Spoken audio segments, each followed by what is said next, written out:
Hello friends, સ્વાગત છે તમારું મારી ચેનલ ધમુસ કિચન એન્ડ વ્લોગમાં.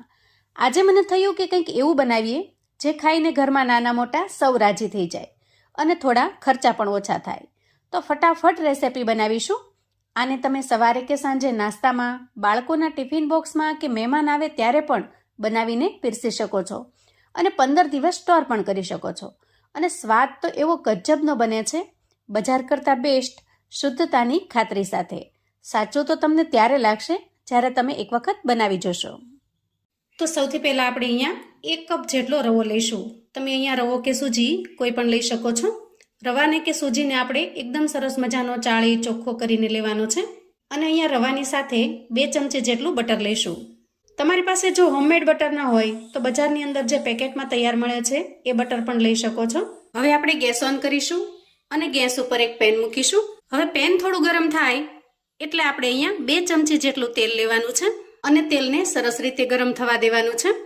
હવે તેલ ગરમ થઈ જાય એટલે આપણે એમાં 1 ચમચી જેટલું આખું જીરું ઉમેરીશું અને 1 ચમચી લીલા મરચાંની અધકચરી પેસ્ટ ઉમેરીશું. મરચાંને આપણે અહીંયા અધકચરા ખાંડી લેવાના છે, આ રીતે ચંક્સમાં દેખાય એ રીતે. અને ત્યાર પછી ઉમેરીશું 1 ચમચી જેટલા સફેદ તલ. હવે આ બધી જ વસ્તુને સૌથી પહેલાં તો સરસ રીતે સાંતળી લેવાની છે, જેથી મરચાંનું જે કાચાપણું છે એ દૂર થઈ જાય. હવે બધું જ સરસ રીતે સતળાઈ જાય સૌથી પહેલા 1 કપ ભરી અને આપણે પાણી ઉમેરી દેવાનું છે અને ત્યાર પછી અડધો કપ એટલે કે ટોટલ આપણે અહીંયા 1.5 કપ જેટલું પાણી ઉમેરવાનું. હવે આપણે આમાં થોડા મસાલા કરી લેવાના, જેમાં સૌથી પહેલા ઉમેરીશું 1 ચમચી ચીલી ફ્લેક્સ. તમે જો બાળકો માટે બનાવી રહ્યા હો તો તીખાશનું પ્રમાણ એ રીતે રાખવાનું. અને ત્યાર પછી થોડી ઝીણી સમારેલી કોથમીર ઉમેરીશું. સ્વાદ પ્રમાણે મીઠું ઉમેરીશું અને સ્પેચ્યુલાની મદદથી સરસ રીતે મિક્સ કરી લઈશું. અહીંયા પાણી આપણે ખૂબ સરસ રીતે ગરમ કરી લેવાનું છે. એમાં એક સરસ મજાનો ઉફાળ આવે ને ત્યાં સુધી એને સરસ રીતે થવા દઈએ. પાણી સરસ રીતે ગરમ થવા લાગે, એક ઉફાળ આવવા લાગે, એ સમયે આપણે 2 ચમચી બટરમાંથી 1 ચમચી જેટલું બટર પેનમાં ઉમેરી દઈએ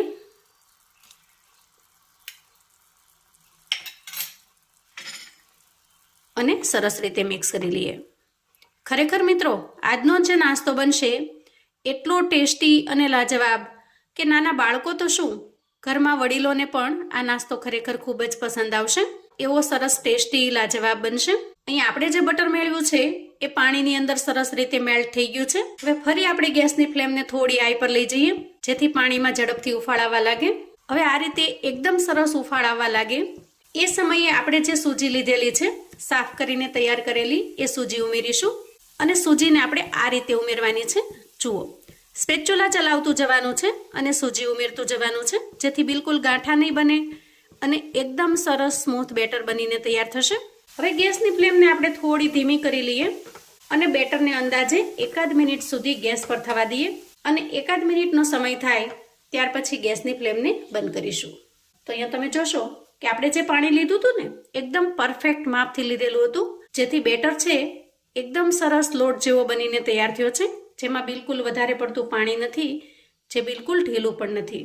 ત્યાર પછી તૈયાર થયેલા મિશ્રણને આપણે એક મોટા વાસણની અંદર કાઢી લઈએ અને થોડી વાર માટે ઠંડુ થવા દઈએ. હવે મિશ્રણ ઠંડુ થાય ત્યાં સુધીમાં એક બટેકાને મેં બાફીને તૈયાર કરેલું છે, એની છાલ ઉતારી લઈએ. હવે આ મિશ્રણને ઠરતા બિલકુલ વાર પણ નહીં લાગે, થોડી વારની અંદર જ જુઓ એકદમ સરસ રીતે ઠંડુ થઈ ગયું છે. પણ આપણે અહીંયા આ મિશ્રણને વધારે પડતું ઠંડુ નહીં, પણ સહેજ હુંફાળું રહે એટલું જ ઠંડુ કરવાનું છે. આ રીતે તમે હાથ અડાડી શકો અને બિલકુલ દાજો નહીં એટલું આપણે હુંફાળું રાખવાનું છે, કેમ કે રવો છે એ વધારે પડતો ઠંડો થઈ જશે તો બાઇન્ડિંગ નહીં આવે. તો જ્યારે મિશ્રણ આ રીતે સરસ મજાનું ઠંડુ થઈ જાય એ સમયે આપણે બાફીને તૈયાર કરેલા બટેકાને ખમણી લઈએ. આ રીતે ખમણીને ઉમેરવાથી બટેકાના છે ને ગાંઠા બિલકુલ નહીં રહે અને એકદમ સરસ મજાનો માવો બનીને તૈયાર થશે. ત્યાર પછી આપણી પાસે જે બટર વધ્યું છે એ બધું જ બટર આપણે ઉમેરી દઈએ. ખાસ કરીને બટરનો જે ટેસ્ટ છે ને એ આ રેસીપીની અંદર તમને એકદમ માર્કેટ સ્ટાઇલ ટેસ્ટ લાવશે અને બાળકો તો આ નાસ્તાના દીવાના થઈ જશે. વારે વારે તમને કહેશે કે તમે આ નાસ્તો બનાવીને તૈયાર કરો.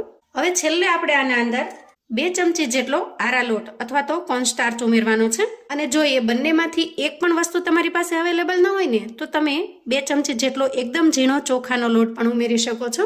અહીંયા આરા લોટ કે કોર્નસ્ટાર્ચ ઉમેરવાથી ખૂબ સરસ મજાનું બંધારણ આવી જશે. નાસ્તો એકદમ સરસ ક્રિસ્પી બનશે હવે આપણે હાથની મદદથી આ બધી જ વસ્તુને સરસ રીતે મિક્સ કરી લેવાની છે. તો જુઓ, અહીંયા મિશ્રણને આપણે આ રીતે લોટની જેમ બાંધીને તૈયાર કરી લીધું છે. હવે આપણે એમાંથી 3 એકસરખા ભાગ કરી લેશું. ત્યાર પછી પાટલી વેલણ અથવા તો આ રીતે ચોપિંગ બોર્ડ લઈ લેવાનું અને 1 ચમચી જેટલું તેલ સ્પ્રેડ કરી દેવાનું, જેથી નીચેની સપાટી પર બિલકુલ ચોંટે નહીં. અને હવે આપણે એમાંથી એક લુવો લઈ લઈએ.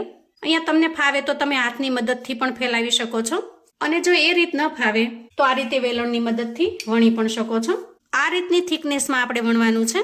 સૌથી પહેલા જે વધારાની કિનારી છે ને એને દૂર કરી લઈએ. આ રીતે લંબચોરસ શેપમાં કાપ્યા પછી આપણે એક સરખી સાઈઝના પીસ બનાવવાના છે, જેથી નાસ્તો એક સરખો બને.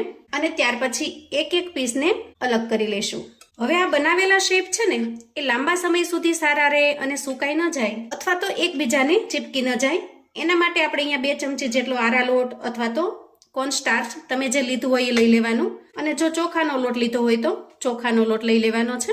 અને ત્યાર પછી આ લોટની અંદર આપણે આ પીસને સેટ કરી દેવાના છે, જેથી એકબીજાને બિલકુલ ચીપકશે પણ નહીં અને ઉપરનું જે પડ છે ને એકદમ સરસ મજાનું ક્રિસ્પી બનશે. નાસ્તાને ઈચ્છો તો તમે 15 દિવસ સુધી ફ્રીઝરની અંદર રાખીને સ્ટોર પણ કરી શકો છો, જેથી અગાઉથી બનાવેલો તૈયાર કરેલો હશે તો સવારે બાળકોને લંચ બોક્સમાં, ટિફિન બોક્સમાં ફટાફટથી તમે તળીને આપી શકશો, જે તમને એકદમ ઇઝી પડશે. હવે અહીંયા ગેસ ઓન કરી ગેસ ઉપર મેં અગાઉથી તેલ ગરમ થવા માટે મૂક્યું છે. તેલને આપણે મીડિયમ ગરમ કરવાનું છે. તો થોડું મિશ્રણ નાખી તેલને ચેક કરી લઈશું. આ રીતે નાસ્તો તરત જ ઉપર આવે એટલે સમજવાનું કે તેલ સરસ રીતે ગરમ થઈ ગયું છે. ત્યાર પછી તૈયાર કરેલો નાસ્તો એક પીસમાં ઉમેરી દઈએ. અહીંયા આપણે એક સાથે જેટલો સમાય એટલો નાસ્તો ઉમેરીશું. અને નાસ્તો ઉમેર્યા પછી શરૂઆતમાં આપણે એને બિલકુલ અડીશું નહીં. સૌથી પહેલા એની નીચેની જે સપાટી છે એને સરસ રીતે ક્રિસ્પી થવા દેશું.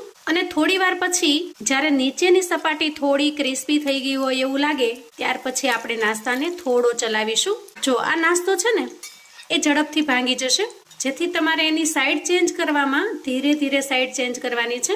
પણ જો એક વખત ક્રિસ્પી થઈ જશે તો એમાં બિલકુલ વાંધો નહીં આવે. અને હવે આ નાસ્તાને એકદમ પેશન્સથી, ધીરજથી અંદાજે 2 થી 3 મિનિટ સુધી સરસ રીતે તળી લેવાનો છે. જેમ જેમ થોડો સમય જશે એમ એ સરસ મજાનો ક્રિસ્પી થતો જશે. અહીંયા તમે જુઓ, અંદાજે 2 મિનિટ જેવો સમય થયો છે અને આ રીતે નાસ્તો ઉપરથી સરસ મજાનો ગોલ્ડન બ્રાઉન કલરનો દેખાય છે. પણ આપણે આ નાસ્તાને હજી થોડો વધારે ક્રિસ્પી બનાવવાનો છે. એની ઉપરની જે સપાટી છે એ એકદમ સરસ ગોલ્ડન બ્રાઉન કલરની થાય ત્યાં સુધી. હવે જુઓ, અંદાજે 3 થી 3.5 મિનિટ જેટલો સમય થયો છે અને આપણો જે નાસ્તો છે ને એકદમ સરસ ગોલ્ડન બ્રાઉન કલરનો બનીને તૈયાર થયો છે. તમે ઈચ્છો તો વધારે ક્રિસ્પી કરવા માટે હજી થોડી વાર માટે રાખી શકો છો. તે તૈયાર થયેલા નાસ્તાને આપણે પ્લેટમાં લઈ લઈએ. તો મિત્રો, જો આજની રેસીપી તમને પસંદ આવી હોય અને મારી મહેનત તમને થોડી ઘણી ગમી હોય તો વિડીયોને એક લાઈક ચોક્કસથી આપજો. અને સાથે સાથે તમારો ફીડબેક મને કોમેન્ટમાં શેર કરજો કે આજની આ વાનગી તમને કેવી લાગી છે. અને ચેનલ પર જો તમે નવા છો મિત્રો તો ચેનલને ચોક્કસથી સબસ્ક્રાઇબ કરજો. સાથે સાથે બેલ આઇકનને પ્રેસ કરી દેજો, જેથી મારા નવા વિડીયોના નોટિફિકેશન તમને તરતથી મળી જાય. તો તમે પણ આ નાસ્તો ડબ્બામાં પેક કરી ફ્રીઝરમાં રાખી શકો છો. અને જ્યારે પણ નાસ્તો બનાવવાનો હોય ડબ્બો કાઢી ઇન્સ્ટન્ટથી ફ્રાય કરીને તૈયાર કરી શકો છો. અહીંયા હું તમને એક તોડીને બતાવું. જુઓ, ઉપરથી એકદમ સરસ ક્રિસ્પી બને છે. નાસ્તાને ખાસ કરીને તમારે ટોમેટો કેચઅપની સાથે પીરસવાનો છે. જે ટોમેટો કેચઅપની સાથે સ્વાદ આવે છે એ ખરેખર બજારના નાસ્તા જેવો જ બનીને તૈયાર થશે. જુઓ, એકદમ ગજબનો. ખરેખર માર્કેટના નાસ્તા ભૂલી જાઓ, એટલો સરસ ટેસ્ટી.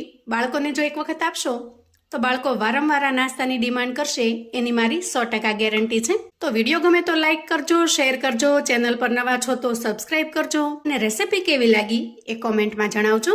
ફરી મળીશું એક નવી રેસીપી સાથે. ત્યાં સુધી આવજો મિત્રો.